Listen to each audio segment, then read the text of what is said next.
Akkam jirtu kabajamtoota daawwattootaa fi hordoftoota Oromiyaa Freedom Media dambalii gungumaa uummatarraa qophii kennaa ardaa ispoortii torbanii qabannee isiniif dhiyaannetti jirra. Qophii ardaa ispoortii torban kanaa qopheessee kan isiniif dhiyeessu an Jibriil Muhammadi. Ispoortiin fayyaadha, ispoortiin nagayaa, ispoortiin guddina, ispoortiin jaalala. Tapha cimaa torban kana keessa Arsenaal dirree isaan alaa Liverpooliin morkatee qabxii qoodachuudhaan sadarkaa tokkoffaa irratti cichee hafee jira. Arsenaal daqiiqaa afuraffaa irratti kubbaa Maartin Oodigaardiin qaari'amtee fi ittisaan isaanii Gabriel Maagaareshiin galchuun dursummaa qabate. Daqiiqaa 29ffaa irratti immoo Muhammad Salaan kubbaa Tirii Aleksaandar Arnooldiin galcheen fagorraa qaari'amtee ittisoota Arsenaal jalaa ba'uudhaan kubbaa fi saaphana wal simsiise. Erga torban darbee Yuunaayitid waliin qabxii qoodatee booda torban kanaas Liverpool yeroo lammaffaadhaaf qabxii qoodatee jira. Tapha kanaan lamaanuu injifachuuf fedhiisi dirree ofirrattis kan taphatee fi carraa galchii ta'an bal'aa kan uumaa ture Liverpoolidha. Tapha kanaan lamaanuu injifachuudhaaf fedhiinsaa fi dirree irratti kan taphatee fi carraa galchii ta'an bal'aa kan uumaa ture Liverpoolidha. Ispoortiin fayyaadha, ispoortiin nagayaa, ispoortiin guddina, ispoortiin jaalala. Keessumaa carraa Aleksaandar Arnooldiin dhaabni galchii jalaa balleessee fi kan Harvii Eliyootiin yaalaa akka fakkeenyatti kaasuun ni danda'ama ture. Gama kaaniin dursaan taphattoota Arsenaal Maartin Oodigaardiin kubbaa harkaan deebisee ture. Kun peenaalitii ta'uu qaba jechuudhaan leenjisaan Liverpool Joordaan Kilooppiin komatanii jiru. Tapha booda maaltu ta'e kan jedhu yoo laalle tapha booda morkiin garee gubbaa jiru waliin taphatame kanarraa ofitti amanamummaa horannee jirraas jedhan leenjisaan Liverpool Joordaan Kilooppiin yeroo Sky Sportitti dubbatanii. Manchester City waliin tapha fokkisaa hin taphanne kan jedhu Joordaan Kilooppiin garuu akka isaa Arsenaal waliin taphanne fokkisaa mitis jedha. Leenjisaan Arsenaal Mikel Arteetaan gama isaaniin tapha hin amanamnee fi liigii kana keessatti waggoottan 20 keessatti tapha muddamaa qabu arguu kiyyaas jechuun BBCtti dubbatee jira. Ispoortiin fayyaadha, ispoortiin nagayaa, ispoortiin guddina, ispoortiin jaalala. Leenjisaan Arsenaal Mikel Arteetaan gama isaan tapha hin amanamne liigii kana keessatti waggoottan 20 keessa tapha muddama qabu arguu kiyyaas jechuun BBCtti dubbate. Jifannee rakkoo isaanii baasuu jennee turrees jedhanii isaan garee haala namaa jalaa balleessanidha jechuun dubbateeti jira. Qabxiin tapha kanaa kan dirreen ala dhaqee morkatee Arsenaaliidhaaf gammachuu ture. Liverpool olaantummaa fudhatee dhiibbaa itti cimsus taphattoonni Arsenaal tasgabbii agarsiisaniiru jedha barreessaan kubbaa miilaa BBC Phil Maakaalitiin. Taphicha duraa Joordaan Kilooppiin deeggartoonni Liverpool akka cokanii fi deeggarsa cimsan ajajanii turanii. Mee waan Anfield fakkaattu Arsenaalitti agarsiisaa jechuun dhaadatanii turanii. Arsenaal erga bara 2012 Anfieldiin dhaqee mo'atee hin beeku.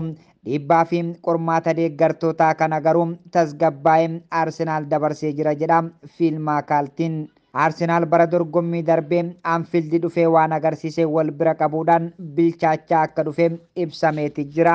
Garee qajeelchuu fi taphattoota Arsenaaliif kaka'umsa ta'uudhaan utubaan Ingiliiz Declan Rice'n raajeffatee jira. Joordaan Kilooppiin taphattoota isaanii jajanii jiru. Haa ta'u malee wantoota gareen isaanii sirreessuu qabanis hin dhoksine. Keessumaa tapha injifannoodhaan xumuru irratti sirreessuu qabnaas jedhanii olaantummaa agarsiisuun taphattoonni muraasni injifannoo isaaniin xumuramuu akka qabus himanii jiru. Peenaalitiin dhoowwamne dursaan taphattoota Arsenaal Maartin Oodigaardiin kubbaa Muhammad Salaam yeroo dabarsuuf ture harkaan deebisee peenaalitii kennamuu qaba ture jechuun Joordaan Kilooppi komatee jira. Ammoo peenaalitiin kennamne vaariin murteessaa taphichaa viidiyoo waraabamee dhaqee akka ilaalus gorsa hin kenninees jedhu. Kunis Oodigaardiin harka isaa ofitti deeffachaa jira jedhanii waan amananiif Kilooppii kanas waliin galanii murteessaa yeroo arguu danda'e hin beeku. Akkamiin peenaalitii miti akka jedhanis hin beeku jedhanii jiru. akkamiin akka peenaalitii hin taane abbaan tokko dhufee naaf ibsuu qaba jechuun Sky Sportittis dubbatanii jiru. Akkamiin namni waajjira keessa taa'u osoo murteessaa ilaalee jedhellee yaada hin kennine jedhanii gaafatanii jiru. Akkamiin namni waajjira keessa taa'u osoo murteessaa ilaalee jedhellee yaada hin kennine jedhanii gaafatanii jiru. Jifataan duraanii Ingilizii Alan Shearer Arsenaal carraa qabeessa kuni kubbaa harkaan tuqameera. Si'a lama kubbaa tuttuqee Odegaard jechuudhaan himateetii jira. Ispoortiin fayyaadha, ispoortiin nagayaaf, ispoortiin guddinaaf, ispoortiin jaalalaaf. Kilabiin guddicha Ingilizii Manchester United gurguramuuf deema. Biliyeenarri Biriitishii kan ta'e Sir Jim Ratcliffe'n kilaba Manchester United parsantii 25 doolaara miliyoona 1.3 baasuun bitachuudhaaf walii galee jira. Kana jechuun maatiin Gileezaarii kun kilabicha keessatti gahee guddaa waan qabuuf to'annoo opereeshinii isaaf murteessaa jajjabaa isaa ta'e jechuudha. Patrick Rifeenson Groupin opereeshinii kubbaa miilaa kilabichaa kan to'atu ta'a. Manguddoo waggaa 71 kan ta'e dureessi Manchester United bitatu kun istaadiyeemii kilabichaa Old Traffordin haaromsuudhaaf doolaara miliyoona 300 ramaduuf jira. Dureessi kun kilaba guddicha Ingilizii kan bitachuudhaaf akka jiru kan hime abbaa qabeenyaa kilabichaa kan ta'e maatiin Gileezaarii filannoowwan tarsiimoo ta'an soquudhaaf gurguruudhaaf akka barbaadu himu isaa ji'a 13 booda erga dhagahameeti. Maatii Ameerikaa kan ta'e Gileezaariin bara 2005 ture kilabicha paawundii miliyoona 790 bitatee ture. Kilabicha kana bitachuudhaaf ifatti dorgomaa kan ture baankii Kaatar James bin Hamid Al Taahir qofa yoo ta'u kilabicha parsantii 100 bitachuudhaaf dhiyeessaa kan jiru Ankololessa darbee keessa dhiisuu isaa dhagahameeti. Bara kana Manchester United taphaan milkaa'an jiru. Erga bara 2013 asii Premier League mo'anne. Kana hordofee abbaan qabeenyaa Gileezaarii irraa mormii cimaan ka'aa ture jira. Dhalataan Manchester kan ta'e Ratcliffe'n hoogganaa petroolii kaampaanii Aneeson jedhamuuti. Deeggarsa kilabichaa umrii guutuu akka taasise dubbatamaa jira.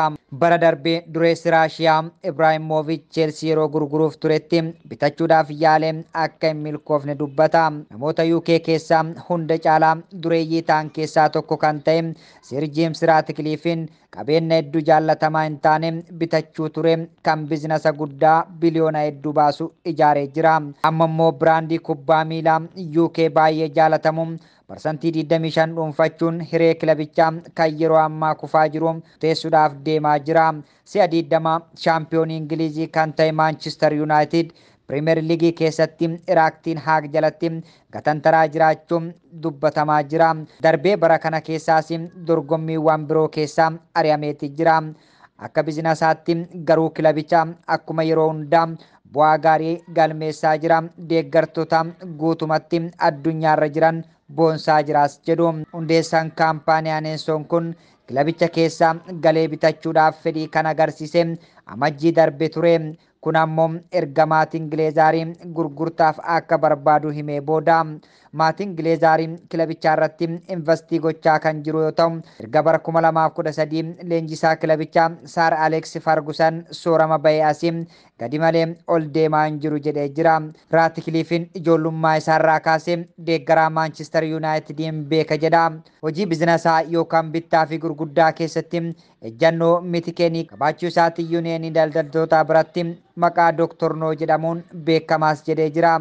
Biizinasoota biroo yookaan immoo kasaaraa jiran keessaa bahee bitachuudhaaf qabeenya guddaa nama ijaarratee Sir Jim'n tilmaama qabeenya isaas garuu ni tilmaamama jedhee jira. Qabeenya dureeyyii addunyaa galmeessuun kan beekamu barruun Forbes qabeenya Sir Jim Ratcliffe'n doolaara miliyoona 18 ta'a jedha. Tarree dureeyyii Sunday Times irratti ammoo gara paawundii miliyoona 30tti siqaas jedha. Kana jechuun ammoo UK keessatti sooramaa nama lammaffaadha jechuudha. Ispoortiin fayyaadha, ispoortiin nagayaaf, ispoortiin guddinaaf, ispoortiin jaalalaaf. Manchester United qeeqni itti cimee jira. Bara dorgommii baranaa walumaa gala dorgommiiwwan hundarratti si'a 13 mo'amanii jiru. Kun erga bara 1930 jalqabbii hamaa kilabichi agarsiisedha. Yeroo ammaa qabxii 28 gabatee Premier League irraa sadarkaa 8ffaarra taa'ee jira. Guyyaa sanbataa garee Iraaktiin Haagin gara West Hamitti imalee 2-2dhaan mo'amee jira. Galchiiwwan lamaanuu daqiiqaa 70ffaa booda lakkaa'amanii jiru. Utubaan duraanii Manchester United Paul Scholes United rakkoo guddaa horatee jiraas jedha. Injisaan isaanii Iraaktiin Haagammoo dandeettii gadi aanaa agarsiisaa akka jiran hima. Jifataan duraanii Ingilizii Alaan Shiriiriin kun United salphina guddaadha. Bara dorgommii baranaa 18 galchanii isaanii gaditti kilabicha xiqqaa galchee Sheffield United qofa jedha. Iraaktiin Haagin karoora naa sochoonu jedha. Karoorri kun maal akka ta'e hubachuu hin dandeenye kan jedhu wanti jabaan deebii hin argannes jechuun BBCtti himee jira. United galchii galchuu dhabuun mo'amuu dhabuu fi kaka'umsa dhabuudhaan qeeqamaati jira. Galchii galchaa hin jiranii tapha mo'aa hin jiranii taphattoonni miidhaman danuudha jetti barreessituun BBC James Anderson. Waa'ee abbummaa kilabichaa furmaata argachuu dhabuun rakkoo biraatis jedhani. United keessatti maaltu deemaa jira kan jedhu wanti ifa jiru taphattoonni isaanii ijoo kanneen akka Casemiro, Harry Maguire, Lisandro Martinez, Rafael Varane, Victor Lindelof fi kanneen kana fakkaatan miidhamanii jirus jedhani. Christian Eriksen tapha dheengaddaa irratti jijjiiramee seenee ture. Iraaktiin Haag immoo mo'amuu keenyaa fi taphattoota miidhaman danuutu jiraas jedha. Kanneen miidhaman yoo deebi'an gareen kun ni fooyya'as jedhee jira. Wanti United yaaddesse bira jifattoota kilabichaa waan galchii ta'u yaaluu dadhabuu isaaniitti.